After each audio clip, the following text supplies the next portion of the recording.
जय हिंद। आज आपके लिए इस वीडियो में श्रम विभाजन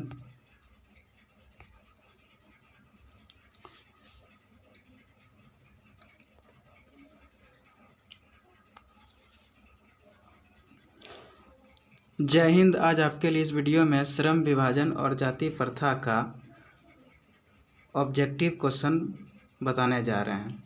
1 नंबर में है, डॉक्टर अंबेडकर किस वर्ग के परिवार में जन्म लिए थे? तो किस वर्ग के परिवार में? तो ऑप्शन इसका क्या होगा? सी, यानी दलित परिवार में, दलित वर्ग में। किस वर्ग में जन्म लिए थे डॉक्टर भीमराव अंबेडकर? तो दलित वर्ग में लिए थे। दूसरा में लिखा हुआ है, 2 नंबर में लिखा है कि पेशे का दोषपूर्ण निर्धारण करती है। तो जाति प्रथा, बी ऑप्शन होगा। कौन करता है? जाति प्रथा। सी नंबर में क्या बोल रहा है, यानी तीसरा नंबर में लिखा है कि जाति प्रथा भारत में बेरोजगारी का एक कैसा कारण है?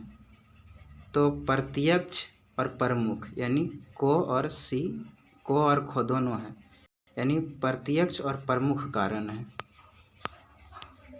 4 नंबर में क्या लिखा है?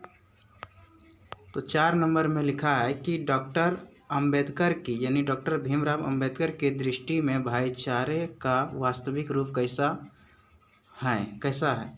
तो बी आंसर होगा। तो दूध और पानी के मिश्रण की तरह होना चाहिए। ये किनका कहना है? तो डॉक्टर भीमराव अंबेडकर, यानी डॉक्टर भीमराव अंबेडकर के नज़र में भाईचारा का वास्तविक रूप कैसा होना चाहिए? तो दूध और पानी के मिश्रण की तरह।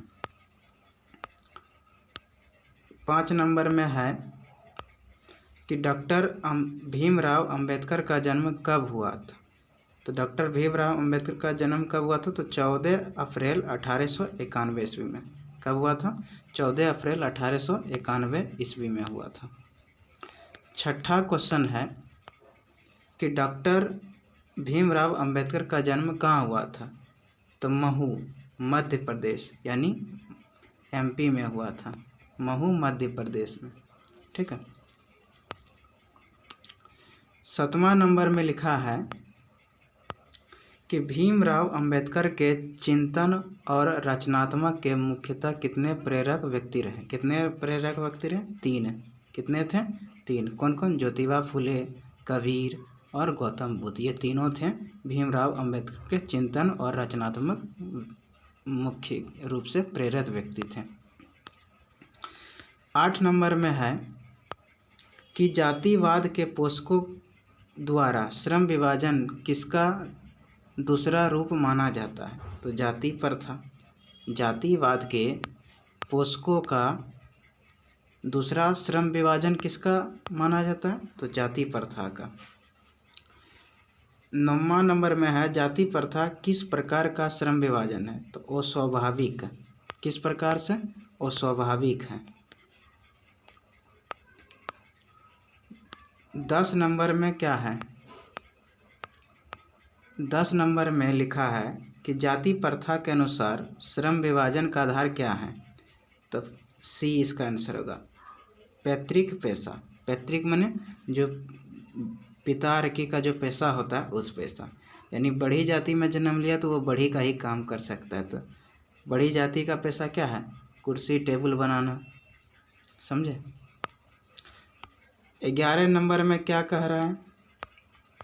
तो 11 नंबर में लिखल है कि श्रम विभाजन और जाति प्रथा शीर्षक किनके द्वारा हिंदी में रूपांतरित है? तो सी नंबर इसका आंसर होगा, ललई सिंह यादव। यानी श्रम विभाजन और जाति प्रथा जो थे, एनिहिलेशन ऑफ कास्ट, इसका इंग्लिश था, इसको हिंदी में रूपांतर कौन किया था? तो ललई सिंह यादव ने किया था। 12 नंबर में क्या लिखा है? तो 12 नंबर में है कि जाति प्रथा मनुष्य के पेशे को किस प्रकार प्रभावित करती है? किस प्रकार प्रभावित करती है? तो इसका आंसर क्या होगा? बी। यह मनुष्य को जीवन भर के लिए एक पेशे में ही बांध देती है। जैसे नाई का लड़का है तो नाई का ही काम करेगा, ऐसा किनका मानना है? तो जाति प्रथा मनुष्य के पेशे के जो आधार बनाए हुए हैं, उनका कहना है। तो यह मनुष्य को जीवन भर के लिए एक पेशा में बांध देता है। नाई का लड़का नाई ही बन सकता है, लेकिन वो डॉक्टर इंजीनियर बनना चाहता है तो वह नहीं बन सकता है। ये किन के अनुसार हो रहा है? तो ये जाति प्रथा के अनुसार हो रहा है। 13 नंबर में क्या लिखा है? तो 13 नंबर में है विडंबना का अर्थ क्या होता है? उपहास होता है। आपको बताया था विडंबना का अर्थ क्या होता है? उपहास होता है। 14 नंबर में है सच्चे लोकतंत्र का पर्याय क्या है? भाईचारा। इसका आंसर क्या होगा? सी, यानी भाईचारा होगा।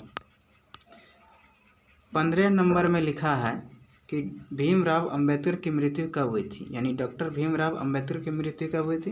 दिसंबर 1956 में। कहाँ हुई थी? तो दिल्ली में हुई थी।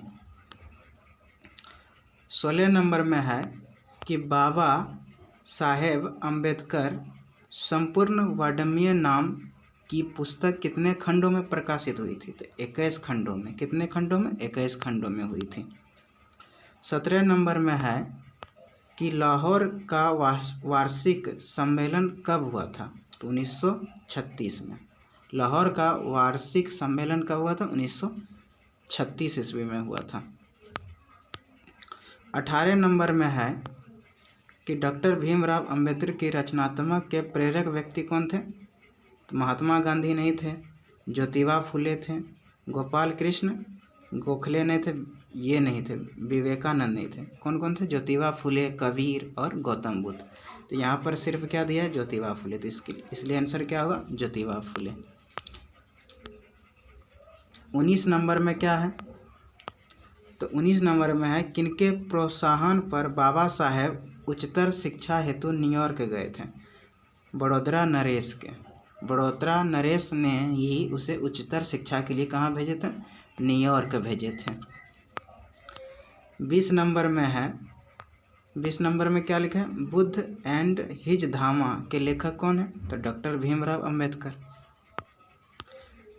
21 नंबर में है कि भीमराव अंबेडकर की रचना कौन है? कौन है? आंसर क्या होगा? ये होगा the right and fall of the Hindu women. और भी बहुत सारे रचना है, लेकिन ऑप्शन में जो रचना दिया रहेगा वही होगा इसका आंसर। 22 नंबर में है कि डॉक्टर भीमराव अंबेडकर के अनुसार जाति प्रथा श्रम विभाजन के साथ साथ और किसका विभाजन का रूप लिए हुए हैं? तो कुशल व्यक्ति का विभाजन। आंसर क्या होगा? डी, कुशल व्यक्ति का विभाजन। 23 नंबर में क्या लिखा है? तो 23 नंबर में है भारत की जाति प्रथा की विशेषता है। ए होगा इसका आंसर। ए में क्या है? यह श्रमिकों का अस्वाभाविक विभाजन है, क्योंकि भारत में सबसे ज़्यादा जाति प्रथा का विशेषता है, बढ़ चढ़कर हिस्सा लिया है, इसलिए ये श्रमिकों का क्या है? अस्वाभाविक विभाजन है। 24 नंबर में क्या लिखल है? तो जाति प्रथा स्वाभाविक श्रम विभाजन नहीं है, क्योंकि यह मनुष्य की रुचि पर आधारित नहीं है, इसलिए इसका आंसर क्या होगा? डी, मनुष्य के रुचि पर आधारित है, जाति प्रथा नहीं। यदि जाति प्रथा के स्वाभाविक रूप से यदि श्रम का विभाजन किया जाता है तो ये मनुष्य की रुचि पर आधारित नहीं है। 25 नंबर में क्या लिखा है? लेखक आज के उद्योगों में गरीबी और उत्पीड़न से भी बड़ी समस्या किसे मानते हैं? तो किसे मानते हैं? जाति प्रथा, जातिवाद को मानते हैं। तो इसका आंसर क्या है? ए होगा। निर्धारित कार्य की और रुचि के साथ साथ व्यवस्था करना, यानी लेखक आज के उद्योगों में गरीबी और उत्पीड़न से भी बड़ी समस्या जाति प्रथा को मानते हैं। तो यहाँ पर जाति प्रथा नहीं दिया, इसलिए इसका निर्धारित कार्य को और रुचि के साथ व्यवस्था करना, ये हो जाएगा आंसर। या ऑप्शन में रहेगा जाति प्रथा या जातिवाद, तो वो भी आंसर होगा। 26 नंबर में क्या है कि कौन सी व्यवस्था मनुष्य के प्रतिक्षण अथवा उसकी निजी क्षमता का विचार किए बिना ही उसका पेशा निर्धारित कर देती है? तो जाति व्यवस्था। कौन सी व्यवस्था? जाति व्यवस्था। 27 में लिखा है कि आधुनिक मनु कहा जाता है। तो किसे कहा जाता है? तो डॉक्टर भीमराव अंबेडकर को कहा जाता है। 28 नंबर में लिखा है, क्या लिखा है कि संचारित का शब्दार्थ है, क्या शब्दार्थ है? प्रवाहित। 29 नंबर में क्या लिखल? लेखक की दृष्टि में विडंबना की बात क्या है? तो लेखक की दृष्टि में विडंबना की बात क्या है? तो जातिवाद के पोषकों की कमी नहीं है। 30 नंबर में लिखा है, 30 नंबर में क्या है कि लेखक की दृष्टि में आदर्श समाज कैसा होना चाहिए? तो लेखक की दृष्टि में आदर्श समाज कैसा होना चाहिए? तो जिसमें स्वतंत्रता, समता और भ्रातृत्व का भाव हो, वही समाज आदर्श समाज होना चाहिए। 31 नंबर में क्या लिखल है? तो 31 नंबर में है, लेखक बेरोजगारी का प्रमुख और प्रत्यक्ष कारण किसे मानते हैं? तो जाति प्रथा को मानते हैं। किसे मानते हैं? जाति प्रथा को मानते हैं। 32 नंबर में क्या लिखल है? तो 32 नंबर में लिखल है कि डॉक्टर भीमराव अंबेडकर का जन्म कहाँ हुआ था? तो डॉक्टर भीमराव अंबेडकर का जो जन्म हुआ था वो कहाँ हुआ था? तो महू मध्य प्रदेश में हुआ था। महू मध्य प्रदेश में। 33 नंबर में क्या लिखल है कि डॉक्टर अंबेडकर ने किस पत्रिका का संपादन किया था? तो बहिष्कृत भारत का।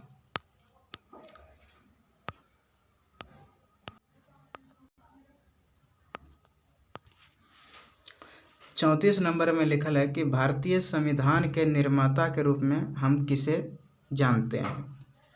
तो ऑप्शन क्या हो जाएगा? बी हो जाएगा। बी में क्या है? भीमराव अंबेडकर को, डॉक्टर भीमराव अंबेडकर को। 35 नंबर में क्या लिखा है? तो 35 नंबर में लिखल है कि डॉक्टर अंबेडकर का वाङ्मय हिंदी के कितने खंडों में प्रकाशित हो चुकी थी? तो डी होगा, 21 खंडों में। कितने खंडों में? 21 खंडों में। 36 नंबर में क्या लिखल है कि आधुनिक सभ्य समाज कार्यकुशलता के लिए किसे आवश्यक मानते हैं? तो श्रम विभाजन को मानते हैं। किसे मानते हैं? श्रम विभाजन को।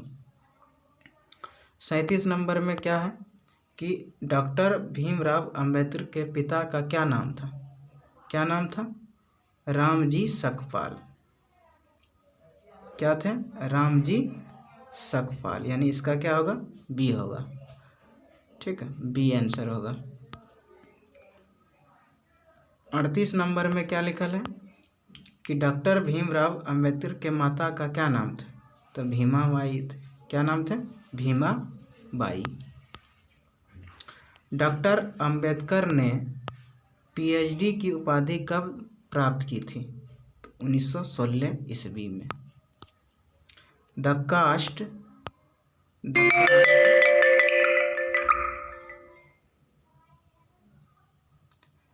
Cast in India their mechanism किनकी रचना है?